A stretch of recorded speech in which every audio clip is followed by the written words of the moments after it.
Beberapa waktu lalu kita melaksanakan Rakorbid ya, Rakor Bidang, Rapat Koordinasi Bidang Ekonomi dan Keuangan, Ekwin, seluruh Indonesia. Dan di dalam Rakorbid ini dipaparkan tentang Renstra, turunan Renstra PKS untuk bidang Rakorbid dan sekaligus juga program strategis. Dan kita berharap memang ada gerak yang serentak, ada gerak yang betul-betul mengarah kepada sebesar-besarnya kemanfaatan untuk rakyat. Dan kita tahu bahwa PKS sangat menaruh perhatian kepada isu-isu ekonomi makro, karena bidang ekonomi dan keuangan DPP, Ekwin, ini arahnya adalah kebijakan publik atau outputnya adalah kebijakan. Dan kita berharap dengan adanya Rakorbid di mana DPP memaparkan Renstranya, memaparkan program strategisnya, kemudian DPW menurunkan nantinya, menerjemahkan untuk skala provinsi, skala daerah, seperti apa mereka sesuai dengan isu daerahnya, sesuai dengan apa yang bisa dilakukan untuk membuat PKS dalam bidang ekonomi ini terasa manfaatnya di masyarakat gitu. Dan beberapa daerah di mana ada gubernur, kita tentu meminta seperti NTB dan Sumatera Barat ya, ini kepala daerahnya atau gubernur dari PKS. Ini tentu menjadi satu laboratorium untuk bisa mengimplementasikan kebijakan ekonomi ala PKS atau versi PKS yang orientasinya adalah sebesar-besarnya kesejahteraan dan keadilan untuk rakyat.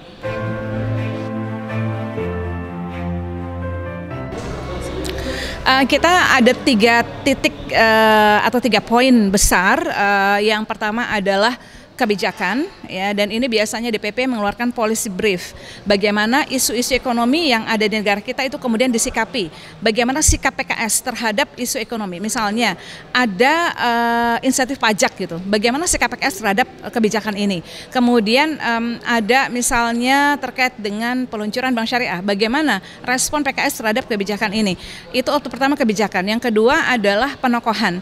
Kita ingin bahwa baik di pusat maupun provinsi itu bisa menelurkan atau melahirkan tokoh-tokoh dalam bidang ekonomi, baik laki-laki maupun perempuan. Kita tahu bahwa salah satu pilar negara adalah ekonomi dan perlu ada corong, perlu ada juru bicara untuk menyuarakan seperti apa kebijakan ekonomi ala PKS. Dan ini menjadi program strategis kedua atau program unggulan kedua, bagaimana melahirkan tokoh-tokoh dalam bidang ekonomi yang menyuarakan kepentingan rakyat dalam bidang ekonomi.